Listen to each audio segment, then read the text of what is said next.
ভাইরা, যে জাহান্নামের কথা আল্লাহ ওয়াদা করেছেন, তুমি যদি আমি আল্লাহর হুকুম মানো, অশ্লীল কাজ করো, অশ্লীল কাজ করার কারণে, গুনাহের কাজ করার কারণে, আমি আল্লাহর হুকুম না মানার কারণে তোমার জাহান্নামে জ্বলতে হবে। জানার পরেও করি কি করি না?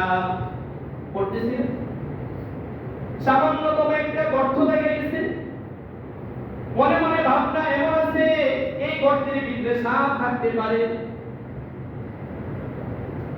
এই গর্তের ভিতরে সাপ আছে, মনে মনে টার্গেট আছে, কখনো কি হাত দিব? কেন দিব না? ভয় আছে, সাপ কামড় দিলে বাঁচবো না, মরে যাব, এই সাপের ভয়ে সাপের গর্তে হাত দেই না, নিজেকে সতর্ক রাখি। আফসোস, জাহান্নামের ভয়াবহ শাস্তি থেকে কখনো নিজেকে সেভ করতেছি না, বাঁচাইতেছি না। এটা কেমন মূর্খতা, ঠিক কি না? এই জন্য আল্লাহ তাআলা বলেছেন, ঈমানদার তো এমন হবে, প্রত্যেকটা কাজ বিবেচনা করে করবে।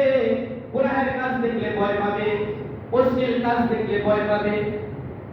আমি একটা হাদিস তেলাওয়াত করেছি, এই হাদিস আল্লাহ রাসূল বলেছেন, عن أبي أمامة رضي الله تعالى أن رجلا سأل رسول الله صلى الله عليه وسلم ما الإيمان؟ قال إذا سوتك حسنتك وزادت سيئتك فأنت مؤمن।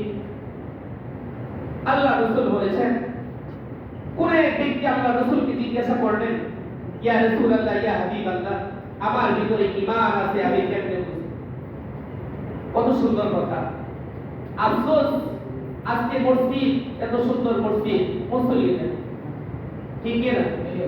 90% মসজিদে মুসল্লি নাই, খালি পড়ে থাকে। আফসোস, এখানে কে কি জিজ্ঞাসা করি? আর যাই দুই একজন আমরা নামাজে আসি, শুধু সময়টা পার করে চলে যাই, ঠিক না? কোনদিন ইমামকে জিজ্ঞাসা করলাম না, হুজুর নামাজ তো বহুদিন যাবত পড়তেছি, আমি তো সূরা ফাতিহা জানি না, কিভাবে নামাজটা পড়তে হয় সেটাও তো জানি না, একটু হুজুর সময় যদি হইতো আমাকে একটু যদি শিখায়া দিতেন।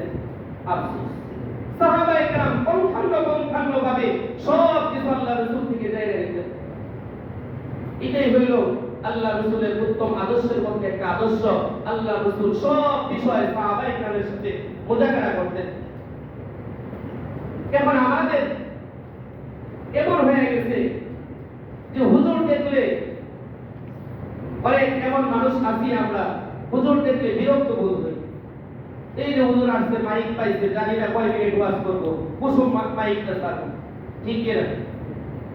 অথচ হুজুর তো ব্যক্তিগত কোনো কথা বলে না, হুজুর যা বলে কোরআন এবং হাদিস দিয়ে বলতেছে, আপনার প্রতি ইহসান করতেছে, দয়া করতেছে, কারণ আপনাকে জান্নাতের খোঁজ খবর দিতেছে, জাহান্নামের খোঁজ খবর দিতেছে, ঠিক কি ঠিক না?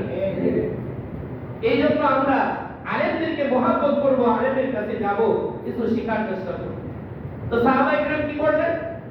জিজ্ঞাসা করলেন, ইয়া রাসূলুল্লাহ, ইয়া হাবিবাল্লাহ, আমার ভিতরে ঈমান আছে, আমি কেমনে বুঝবো? আমার ভিতরে ঈমান আছে, আমি কেমনে বুঝবো?